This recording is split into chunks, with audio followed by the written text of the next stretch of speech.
جب امام آئیں گے حال غم سنائیں گے۔ اعوذ باللہ من الشیطان الرجیم، بسم اللہ الرحمن الرحیم۔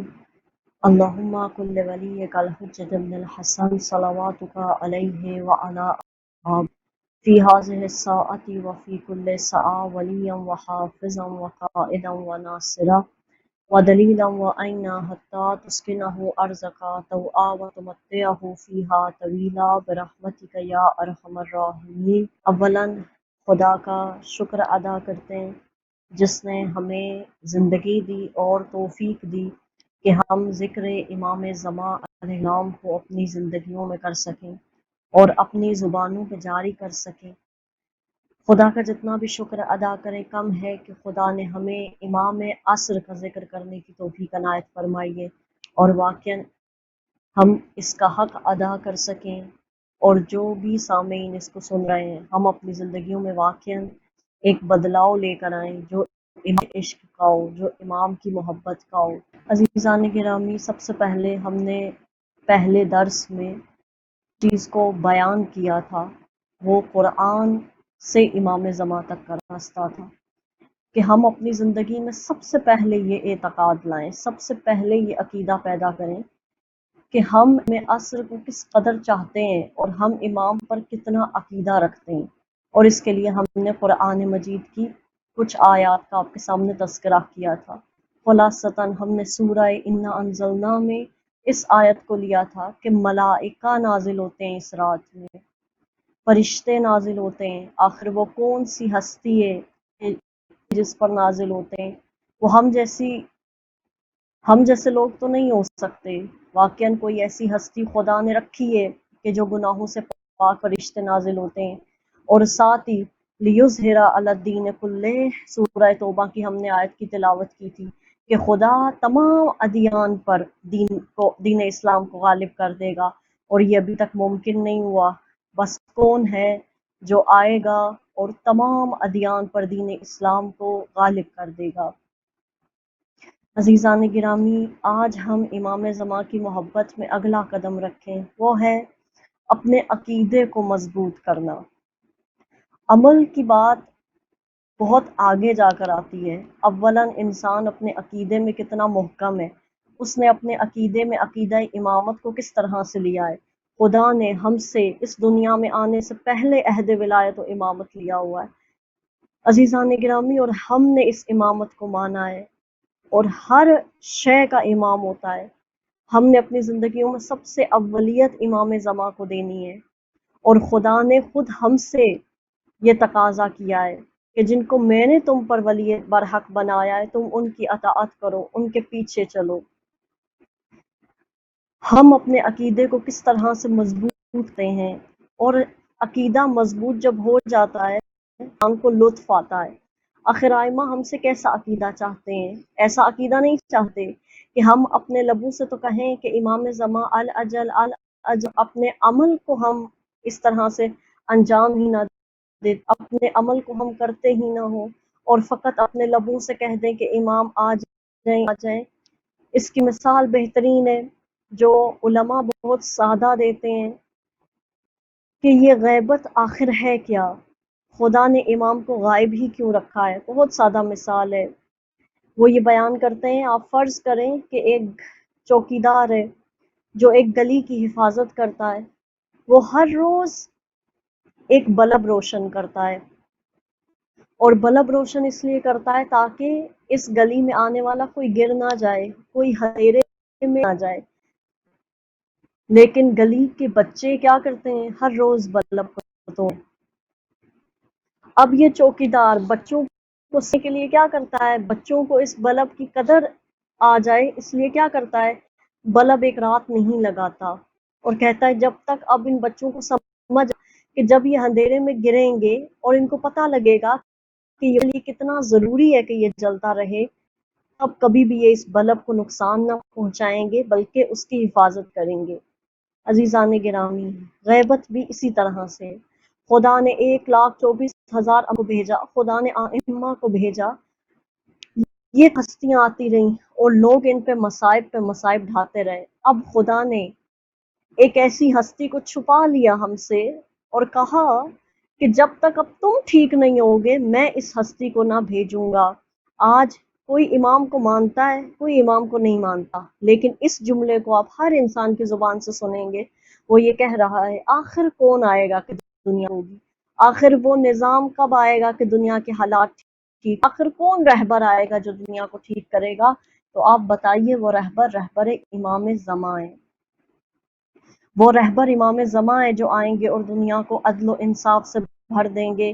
اب جب میرا یہ عقیدہ ہے کہ میں اس انسان کے، اس امام کے انتظار میں ہوں کہ جو دنیا کو عدل و انصاف سے بھر دے گا، اب میری ذمہ داری کیا بنتی ہے؟ اب میرا وجود کس طرح سے ہم امام تک جائیں گے؟ رسول اللہ صلی اللہ علیہ وآلہ وسلم فرماتے ہیں من مات ولم یعرف امام زمانہ مات میتۃ جاہلیہ، جو مر گیا اپنے زمانے کے امام کی معرفت کیے بغیر، یہاں یہ نہیں کہا میری معرفت کیے بغیر، یہاں یہ نہیں کہا باقی ائمہ کی، کہا اپنے امام کی معرفت کیے بغیر مر گیا، جاہلیت کی موت مرا۔ یعنی اگر کوئی امام عصر کی معرفت رکھتا، اور یاد رکھیں جس کو امام عصر کی معرفت، اس کو رسول اللہ کی بھی معرفت صحیح ہوگی، اس کو تمام ائمہ کی معرفت صحیح ہوگی۔ کیوں؟ یہ معرفت ایسی معرفت ہے، اور کوئی اگر رسول اللہ کی معرفت کو بھی صحیح رکھتا ہے تو وہ واقعی امام عصر کی بھی معرفت کو پا لے گا۔ عزیزان گرامی، اس معرفت تک ہم نے جانا ہے۔ آخر ایسا تو نہیں ہے کہ ہماری موت بھی جاہلیت کی موت ہو، ہم یہ میں اتنے کاموں کو انجام دیتے ہیں، ایسا نہ ہو کہ انسان آخری عمر میں آ کر کہے ہاں میں نے تو کچھ بھی نہیں کیا، میرے ہاتھ تو کچھ آیا، میں تو ایسی آرزوؤں میں زندگی گزارتا رہا ہوں جو فقط دنیا کی تھی۔ بس انسان اپنی آخرت کو مد نظر رکھے اور اپنی آخرت کو دیکھ کے اپنے کاموں کو انجام دے، اور واقعی امام عصر کی محبت میں اپنے کو رکھے۔ اعتقاد کس طرح کا اعتقاد، کس طرح کا ائمہ ہم سے اعتقاد چاہتے ہیں، اس کے لیے سادہ سا کربلا دیکھ لیں۔ کربلا میں کوئی نہیں کہہ رہا مولا آخر میں کیوں جاؤں، جو امام کا ساتھ دینے والے ہیں وہ چون و چرا نہیں کر رہے، وہ کہتے ہیں ہم نے آپ کا ساتھ دینا ہے۔ امام اگر آزمائش کے لیے کہتے ہیں چلے جاؤ تو وہ نہیں جاتے ہیں، کیوں؟ وہ امام کی معرفت کو پا چکے ہیں۔ اور امام علیہ السلام نے اپنے کچھ فرامین میں جب خدا کی معرفت کا تذکرہ کرتے ہیں تو ایک شخص امام سے پوچھتا ہے مولا بتائیے خدا کی معرفت کیا ہوتی ہے؟ تو امام کیا بیان کرتے ہیں؟ اپنے وقت کے امام کی معرفت کو حاصل کرو۔ کیوں؟ جب تم اپنے وقت کے امام کی معرفت کو حاصل کرو گے تم خدا تک پہنچو گے۔ اس دنیا میں حقیقت کا مقصد خدا تک جانا ہے، اور تب تک ہم خدا کی صحیح معرفت کو نہیں حاصل کر سکتے جب تک ہم ولی خدا کی معرفت کو حاصل نہ کریں۔ چاہے خدا کی معرفت کو حاصل کریں، ولی خدا کی معرفت کو نہ بھی حاصل کریں تو انہیں کہہ دیں کہ شیطان جو آج ہم جس لعنت کا حقدار کہتے ہیں، اس کو خدا نے کہا تھا میرے ولی کے سامنے سجدہ کرو، اس نے نہیں کیا تھا۔ خدا نے کہا میری درگاہ سے نکل جاؤ۔ خدا انسان کی آزمائش ولایت کے ذریعے کرتا ہے، وہ اپنے انبیاء اور ائمہ کو ولایت دیتا ہے اور پھر کہتا ہے جو ان کی اطاعت کرے گا وہ میرے تک آ سکے گا، اور جو ان کی اطاعت نہ کرے گا وہ میرے تک نہ آ پائے گا۔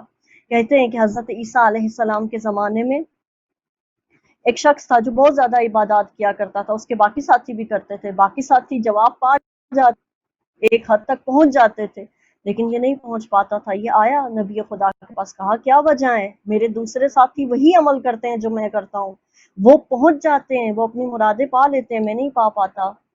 حضرت نے کہا کیونکہ تمہارے دل میں ولی خدا کے لیے نفرت ہے اس لیے تم نہیں جا پا رہے ہو۔ عزیزان گرامی، ہم امام زمان کی محبت کو جتنا اپنے دل میں لیں گے اتنا ہی ہم خدا کی معرفت تک جائیں گے، اتنا ہی ہم خدا کی اطاعت میں آ سکیں گے۔ اور یہ اعتقاد کس طرح کو ہونا چاہیے؟ اس اعتقاد میں کوئی شک نہیں ہونا چاہیے۔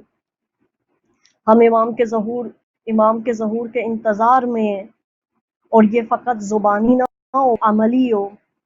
انسان کا عقیدہ سب سے زیادہ اہم ہے اس کے عمل میں، اور ہم امام زمان علیہ السلام پر جو عقیدہ رکھتے ہیں ہمیں وہ اپنا عقیدہ بہت زیادہ پختہ کرنا ہے تاکہ ہم امام علیہ السلام تک پہنچ سکیں۔ آخر کیسا عقیدہ ائمہ علیہ السلام نے ہم سے مانگا ہے؟ کس طرح کا وہ عقیدہ چاہتے ہیں کہ ہم اس عقیدے کو اپنی زندگی میں لے کر آئیں، آخر وہ کس طرح کا اور کس طرح کے اصحاب کو چاہتے ہیں۔ اور یہ چیز ہم تاریخ میں دیکھ سکتے ہیں کہ آئمہ کے جو اصحاب رہے ہیں ان میں کیا کیا خصوصیات رہی ہیں۔ عزیزان گرامی، امام صادق علیہ السلام اپنے ایک صحابی کے بارے میں بیان کرتے ہیں جس کا نام عبداللہ تھا۔ آپ کا کوئی استاد آپ کی تعریف کرے یا آپ کا کوئی بھی رشتہ دار آپ کی تعریف کرے تو یہ بہت عام سی بات ہے، لیکن وقت کا امام صادق اس زمانے کے امام تھے، اور ان نے ایک ایسے شخص کی تعریف کی، عبداللہ کی، ان کے ایک اصحاب میں سے تھے۔ امام فرماتے ہیں میرا کوئی ساتھی عبداللہ کی طرح نہیں ہے، کیوں؟ اگر میں اس سے کہوں کہ یہ ایک سیب ہے جو آدھا حلال ہے اور آدھا حرام ہے، تو عبداللہ کبھی اس میں شک نہیں کریں گے۔ عزیزان گرامی، ہم آیا اپنے امام وقت پہ اتنا عقیدہ رکھتے ہیں وہ ہمیں کسی بات پہ کہیں کہ آپ اس طرح سے کریں یا آپ اس طرح سے نہ کریں، اور واقعاً آج احادیث میں کہا بھی گیا ہے، آئمہ نے کہا یہ کام نہ کرو، آیا ہم کر پاتے ہیں؟ کئی ایسے کام ہیں جو کہے گئے ہیں ہم نہیں کر پاتے۔ پھر ہم نے اپنے عقیدہ امامت کو بہت پختہ نہیں کیا۔ عقیدہ امامت کس طرح کا ہے؟ زیارت جامع کبیرہ جو خود امام علی نقی علیہ السلام نے لکھی ہے، اس کے جملے خوبصورت ہیں۔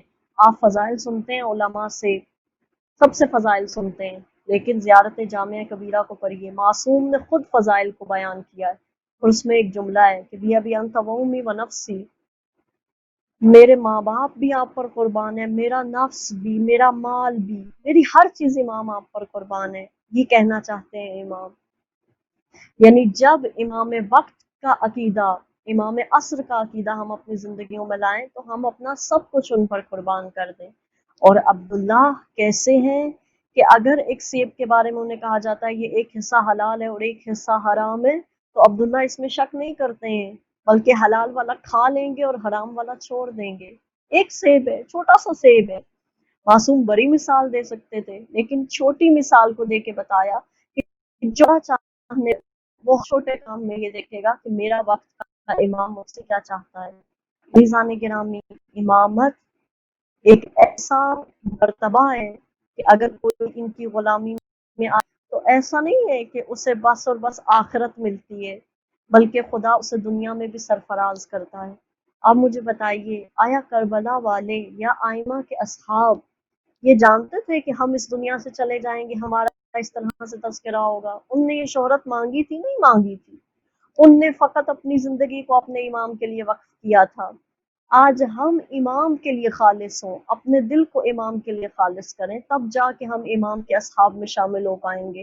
آج دنیا کا چاہے مجھے کوئی بھی بڑا مرتبہ مل جائے، لیکن اس سے بڑا مرتبہ کوئی بھی نہیں ہوگا کہ امام کہہ دیں کہ آپ میرے اصحاب میں سے شامل ہیں، آپ کا نام میرے اصحاب میں سے لکھا ہوا ہے۔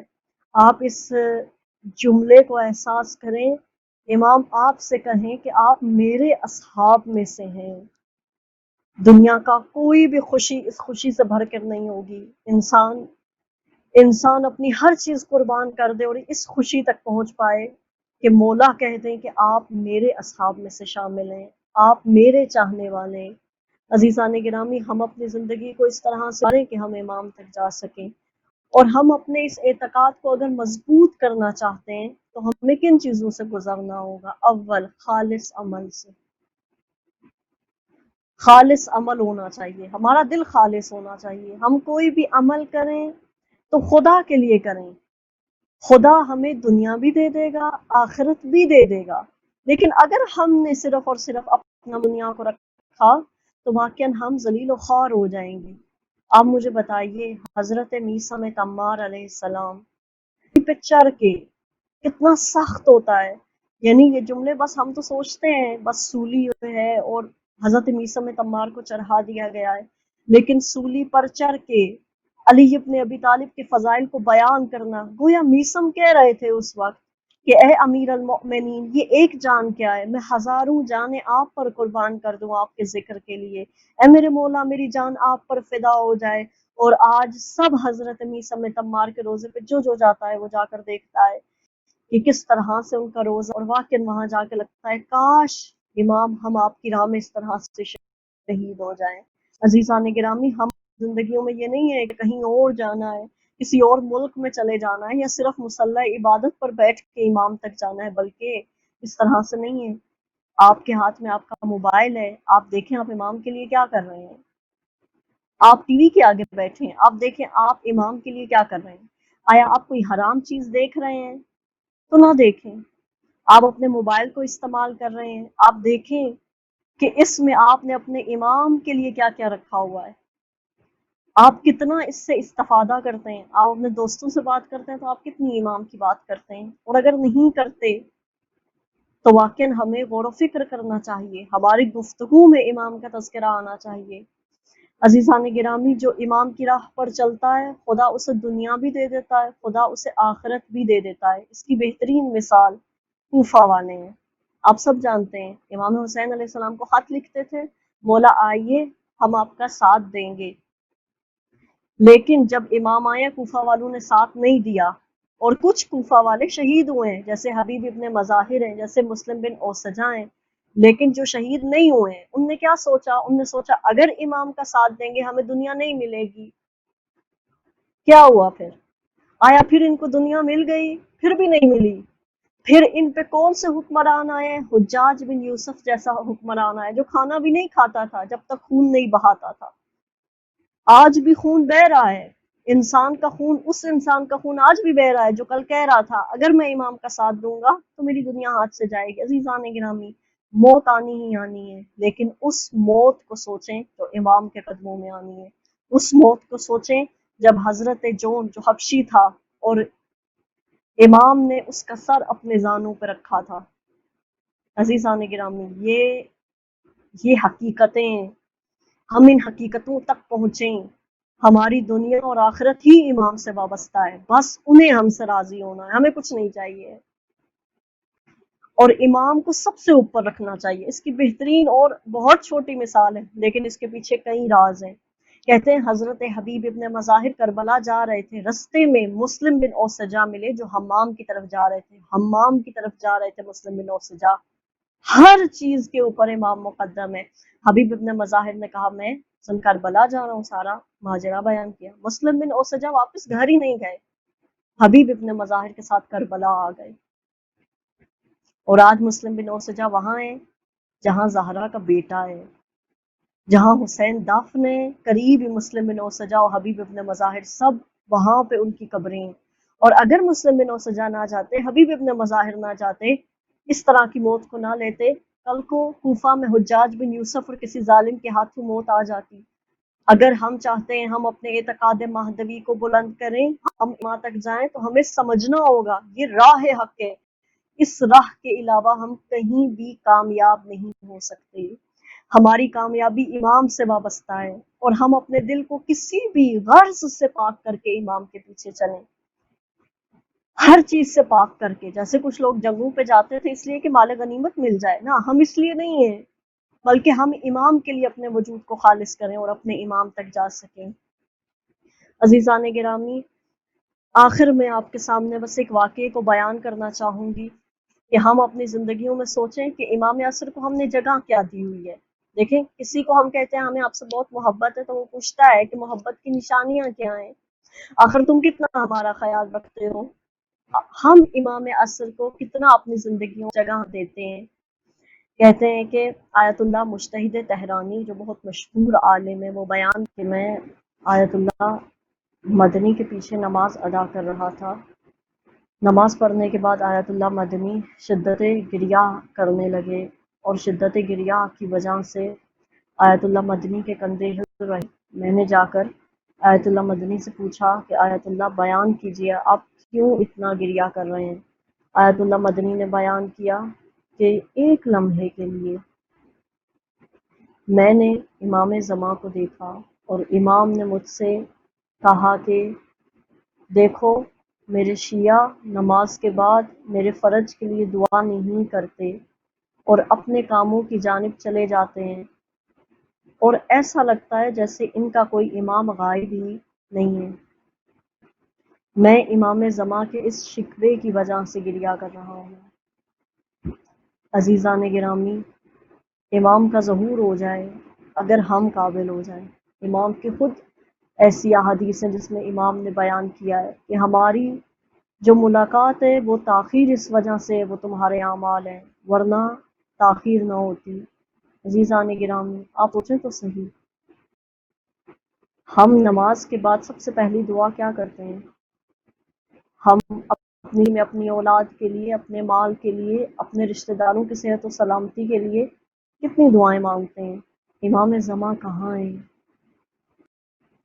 امام زمان کو ہم نے کہاں اپنی زندگی میں جگہ دی ہوئی؟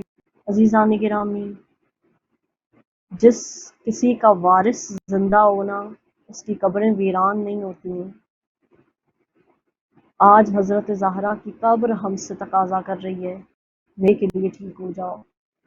آج حسین کا حرم چاہے زائرین سے بھرا ہوا ہے لیکن آج بھی تقاضا کر رہا ہے، کہاں ہے وہ جو میرے خون کا انتقام لے گا؟ آج نجف میں جائیں، نجف کے حرم میں بیٹھے امام علی علیہ السلام کے، علی تقاضا کر رہے ہیں میرا علم کب آئے گا؟ جو علم میں سکھانا چاہتا تھا تمہیں، کب وہ تم عملی طور پر لاؤ گے؟ عزیزان، امام کا ظہور دور نہیں ہے،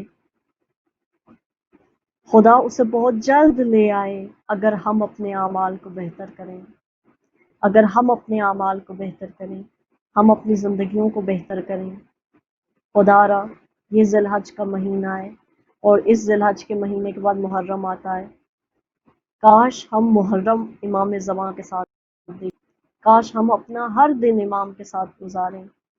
امام غائب نہیں ہیں، ہم غائب ہیں جن نے اپنے گناہوں کا لبادہ اوڑھ کر امام سے دور ہوئے ہیں۔